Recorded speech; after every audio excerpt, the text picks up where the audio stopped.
दोस्तों, एक बार फिर नेतन्याहू की गिरफ्तारी की चर्चा तेज हो गई है, वो भी इस बार अमेरिका में, क्योंकि न्यूयॉर्क के मुस्लिम मेयर जोहरान ममदानी पहले ही ऐलान कर दिया था कि मैं नेतन्याहू को गिरफ्तार करूंगा। और एक बार फिर नेतन्याहू अमेरिका जा रहे हैं। बताएंगे आखिर क्या है पूरा मामला और क्या गिरफ्तार किया जा सकता है या नहीं। इसके अलावा आपको बताएंगे तुर्की में हुआ गाजा को लेकर एक बड़ा सम्मेलन, जहां 30 से ज्यादा देश और 350 संगठन शामिल हुए। जानेंगे आखिर यह बैठक किस मकसद से हुई और अब क्या कदम उठाए जाएंगे गाजा के लोगों और यतीम बच्चों के लिए।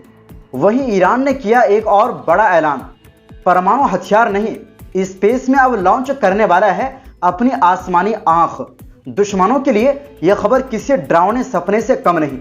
और इन सब के बीच डोनाल्ड ट्रंप ने लिखा है नेतन्याहू के लिए माफी का लेटर। तो चलिए दोस्तों, बिना वक्त गवाएं खबरों की शुरुआत करते हैं। दोस्तों, न्यूयॉर्क के मुस्लिम मेयर जोहरान ममदानी एक बार फिर सुर्खियों में है। वजह है उनके चुनावी वादे, जिसमें उन्होंने इजरायली प्रधानमंत्री बेंजामिन नेतन्याहू की गिरफ्तारी का ऐलान किया था। अब सवाल ये उठ रहा है कि अगर नेतन्याहू न्यूयॉर्क आते हैं तो क्या ममदानी गिरफ्तारी का आदेश जारी करेंगे। दरअसल 1 जनवरी को नेतन्याहू को न्यूयॉर्क शहर में औपचारिक रूप से आमंत्रित किया गया है, मतलब उसे बुलावा मिला है ठीक उसी तारीख को जब ममदानी मेयर पद की कमान संभालने वाले हैं, यानी शपथ लेने वाले हैं।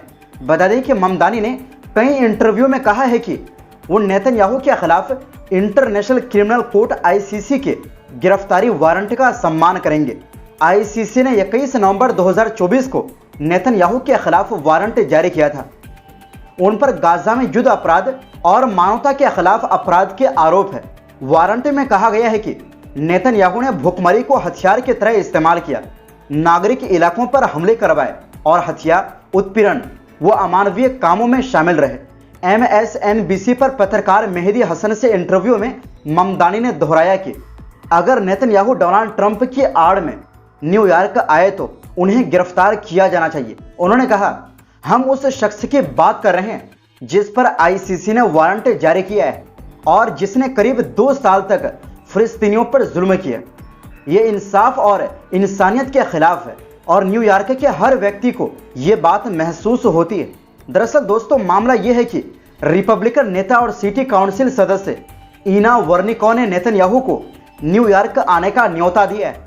अपने पत्र में उन्होंने लिखा कि मेयर चुने गए ममदानी जैसे कट्टरपंथियों के बयानबाजी के बावजूद आपकी यात्रा यह संदेश देगी कि न्यूयॉर्क इजरायल यहूदी समुदाय और दोनों देशों के साझा मूल्यों के साथ खड़ा है। अब सवाल उठ रहा है कि क्या ममदानी सच में नेतन्याहू को गिरफ्तार कर पाएंगे। दरअसल अमेरिका ICC का सदस्य नहीं, इसलिए ICC के वारंट का वहां कोई कानूनी असर नहीं होता। टाइम मैगजीन के मुताबिक कई फेडरल कानून भी स्थानीय अधिकारियों को ऐसा वारंट लागू करने से रोकते हैं। अमेरिकी संविधान के अनुसार विदेश नीति पर फैसला केवल केंद्र सरकार का अधिकार है, न कि किसी शहर या राज्य का। यानी अगर न्यूयॉर्क के अधिकारी गिरफ्तारी की कोशिश करे तो फेडरल एजेंसियां उसे रोक सकती है और ममदानी भी इस बात को मानते हैं।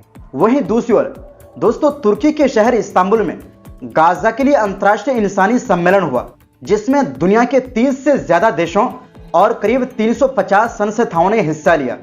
इस सम्मेलन का मकसद गाजा के लोगों की मदद के लिए ठोस कदम उठाना था, जैसे शिक्षा, इलाज, राहत कार्य और महिलाओं व बच्चों की सुरक्षा।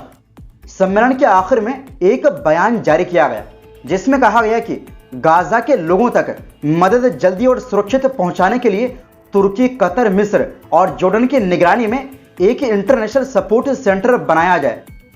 इस सेंटर में गाजा की स्थानीय संस्थाएं भी शामिल हो, ताकि जमीन पर सही तरीके से मदद पहुंचाई जा सके। बयान में तुर्की के धार्मिक मामलों के प्रमुख डॉक्टर शफी अरब कोश ने कहा कि गाजा का इंसानी संकट अब सिर्फ एक इलाके की समस्या नहीं, बल्कि पूरी दुनिया की जिम्मेदारी बन चुका है।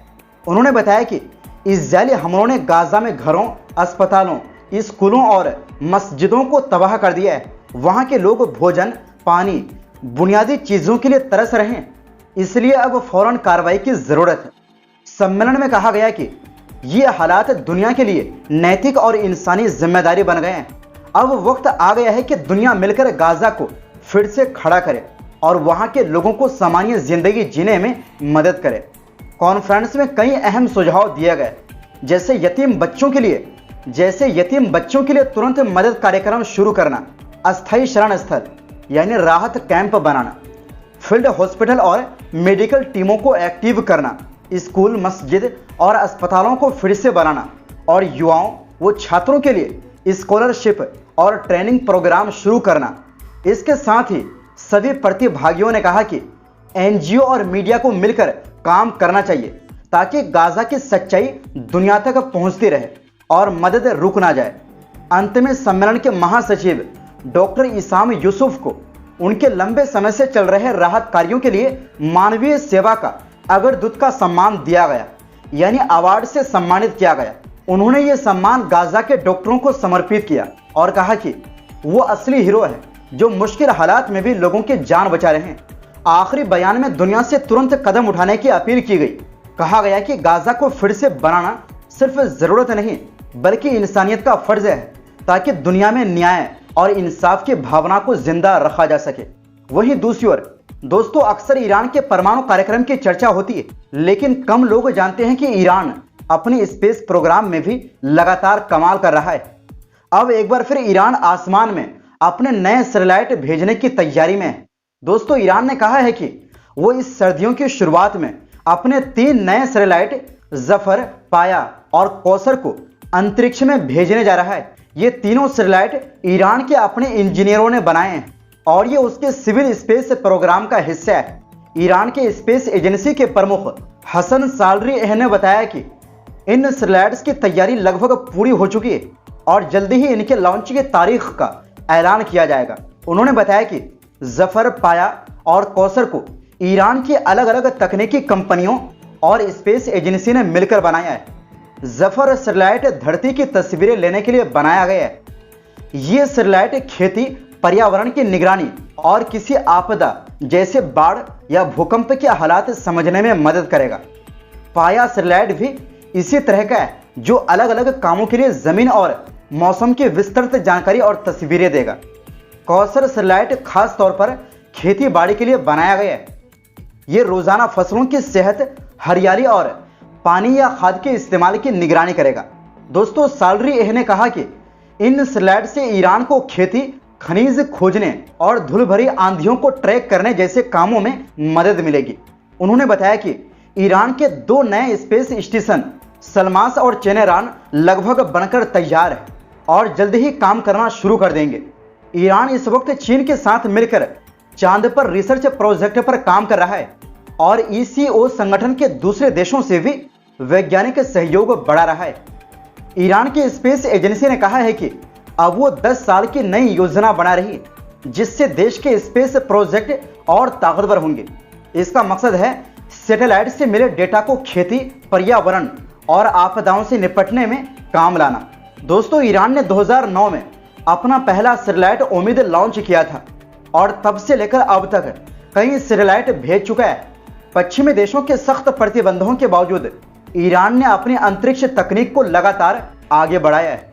वहीं दूसरी ओर दोस्तों, इजराइल के राष्ट्रपति इसाक हर्जोग को अमेरिका के राष्ट्रपति डोनाल्ड ट्रंप ने एक चिट्ठी लिखी है। इस चिट्ठी में ट्रंप ने मांग की है कि प्रधानमंत्री बेंजामिन नेतन्याहू को भ्रष्टाचार के मामले में माफ कर दिया जाए। हर्जोग के दफ्तर ने यह चिट्ठी जारी भी की है जिसमें ट्रंप ने लिखा, मैं इजराइल की न्याय व्यवस्था का सम्मान करता हूं, लेकिन नेतन्याहू के खिलाफ ये केस राजनीतिक है और बेवजह चलाया जा रहा है। नेतन्याहू ने मेरे साथ मिलकर इजराइल के दुश्मनों, खासकर ईरान के खिलाफ लड़ाई लड़ी, इसलिए उन्हें पूरी तरह माफ कर देना चाहिए। हर्जोग के दफ्तर ने जवाब में कहा कि जो भी राष्ट्रपति से माफी चाहता है उसे तय नियमों के तहत औपचारिक आवेदन देना होता है। वहीं व्हाइट हाउस की तरफ से अभी इस पर कोई बयान नहीं आया है। दरअसल इजराइल के कानून के मुताबिक राष्ट्रपति किसी अपराधी को माफ कर सकता है या उसकी सजा कम कर सकता है, लेकिन माफी पाने के लिए आरोपी को पहले अपने गुनाह को मानना और पछतावा जताना जरूरी होता है। विपक्ष के नेता यायर लेपिड ने कहा, कानून साफ कहता है कि माफी तभी मिल सकती है जब व्यक्ति अपना अपराध मान ले, लेकिन नेतन्याहू अब तक किसी भी आरोप को स्वीकार नहीं कर रहे। दोस्तों, ट्रंप पहले भी कई बार नेतन्याहू के लिए माफी की मांग कर चुके हैं। यहां तक कि पिछले महीने इजरायल की संसद में अपने भाषण के दौरान भी उन्होंने यही बात दोहराई थी। नेतन्याहू के खिलाफ भ्रष्टाचार का मुकदमा 24 मई 2020 को शुरू हुआ था और वे इजरायल के इतिहास में पहले मौजूदा प्रधानमंत्री हैं जो आपराधिक आरोपी के तौर पर अदालत में पेश हुए हैं। जनवरी 2024 में उनसे 3 मामलों में पूछताछ हुई थी, जिन सभी आरोपों से वो इनकार करते हैं। इन मामलों में उन पर रिश्वत, सत्ता के दुरुपयोग और मीडिया को अपने पक्ष में करने जैसे आरोप है। तो दोस्तों, फिलहाल के लिए इस रिपोर्ट में बस इतना ही। फिर मिलते हैं एक नई रिपोर्ट्स के साथ। आपसे गुजारिश है, हमारी सपोर्ट के लिए वीडियो को लाइक और शेयर जरूर करें। बहुत बहुत शुक्रिया।